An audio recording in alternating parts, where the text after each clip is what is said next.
Hi, how you all doing? I've decided to do this video because after purchasing this DVR system for the motorbike, I noticed a lot of people on there asking questions about installation and where does this wire go and that wire go. It's all pretty straightforward, so I hope this will help some of you sort out your small problems. Now, I'm not going to go through all how it arrives and everything, but it is very well packaged. Comes in a great box with a slip cover over it. The instructions inside are very comprehensive. It's got everything you need to know about doing the job of installing it.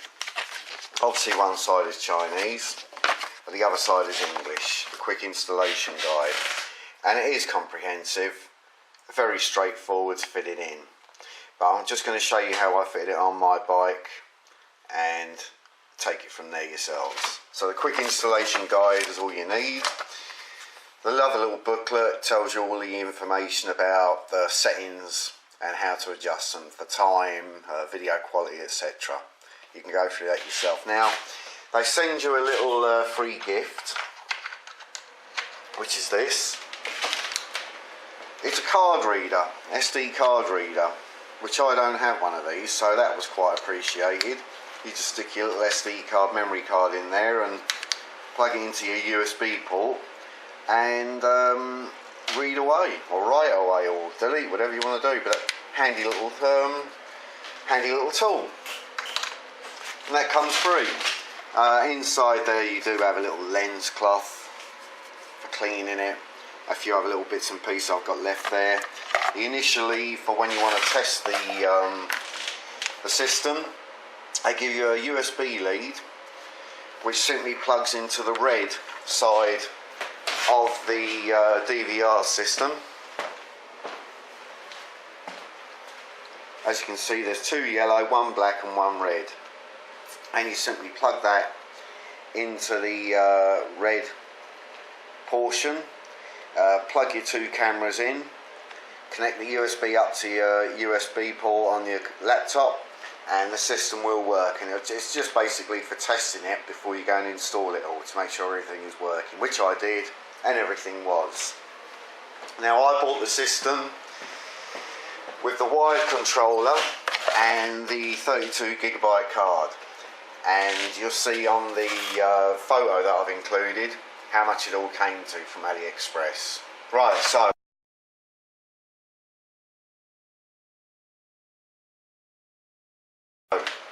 how did I install mine? Well, as I've already showed you, the main unit itself is not waterproof. So therefore, if you're a type of biker who rides your bike around in the rain, you don't want to be putting that on the outside of the bike, because it would just mess it up.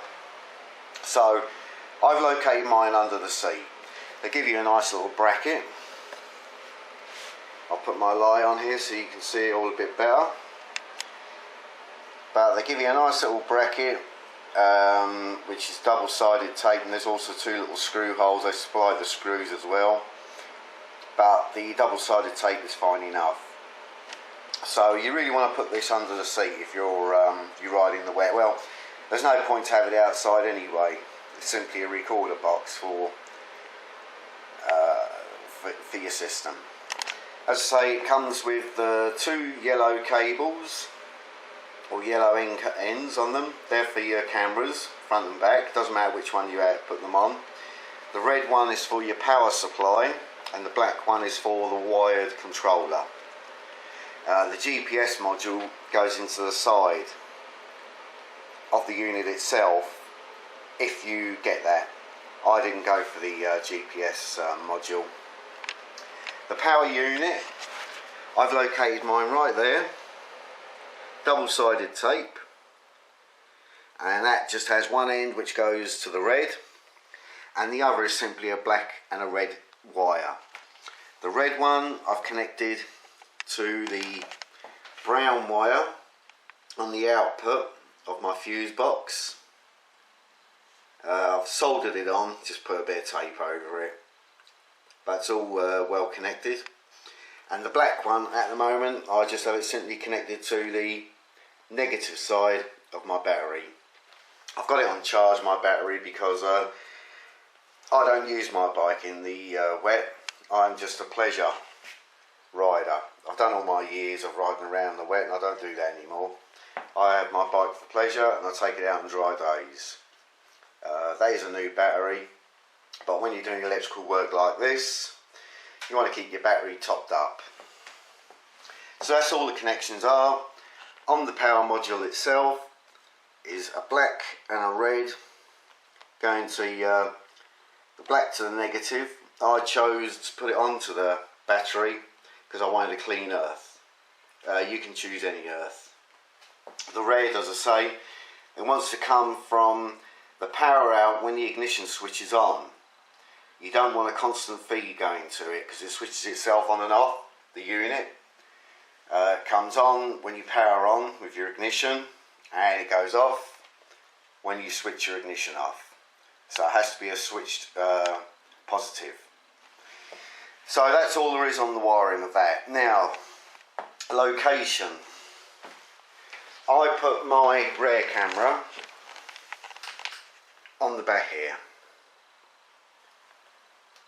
Now the little brackets that it comes with, you can bend them, and that's what I've had to do to get the right height. The front one I placed right at the front on the top fairing. As you can see, I had to bend the bracket straight the way down because I couldn't really find a great place for it to be apart from, I wanted it right at the centre, and I didn't want it on the mudguard, front mudguard, because what happens there, the suspension obviously goes up and down where that front wheel is, and all you get is a video picture of up and down all the time. So I wanted to fix it to something which is pretty steady, and that would be my main fairing there. The cabling went underneath. I fitted it through there with a little grommet. Up it came. As you can see, I had to take the tank off to run all the cabling through. Comes up through there, and there's two cables. One of them is for the front camera, the other one is for the wired controller, and they just both go down, around, and you know, you get so much cable with these wires that you have to sort of, you know, twist them up so that they're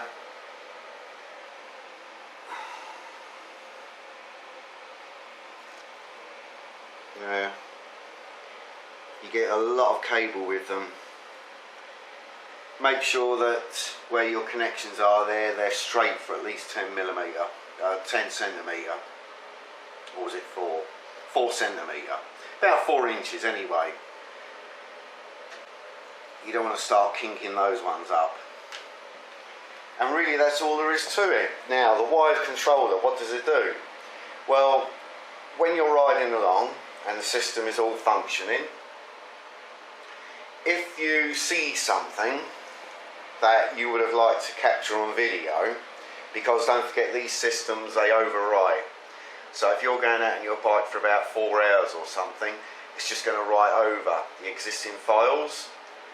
But the wired controller, you press any of those buttons and it will save that piece of video to a separate file which will not be written over. And that's what the wired controller is for. So even though you may not be involved in an accident, you may see something which you say, oh, I'd like to capture that on video. Just press one of those buttons and it will save it, and it won't be written over. And that's all that's for. Now, I have obviously tested all mine, it's working. So ignition on, as you can see. Come down here,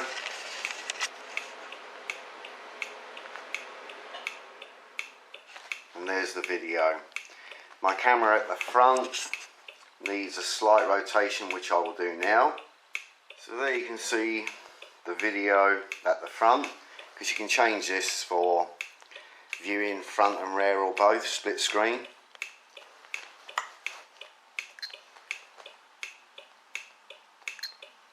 There's the split screen, the front and the back. And if you just wanted to look at the back, just say you were reviewing some footage, there it is. This automatically is set to cut off after a minute. And that's why it went off there just a second ago, but it still records. It's recording right now. Nice little system. I'm not going to show you any footage of me out riding and what the footage is like, because there is plenty of footage on YouTube for you to view that.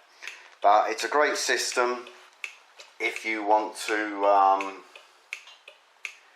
really keep yourself safe for insurance purposes and people pulling out in front of you and getting up close behind you. It's a great system. I do have a little camera on my helmet. Now, the only thing about that wired controller is that the red LEDs flash constantly. I'd rather they didn't, but they do. And when you press one of the buttons, it flashes quite quickly. That's to let you know that it's being recorded and kept to a separate file. Okay, looks like it records for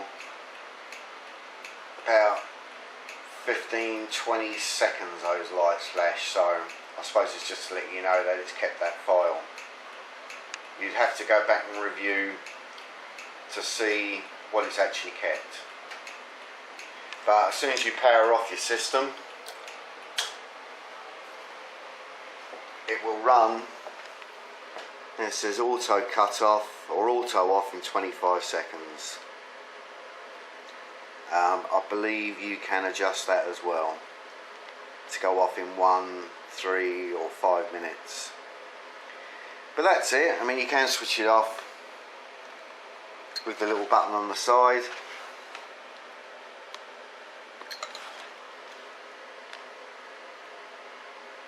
Goodbye. And really, that's all there is to it. Quite easy to install.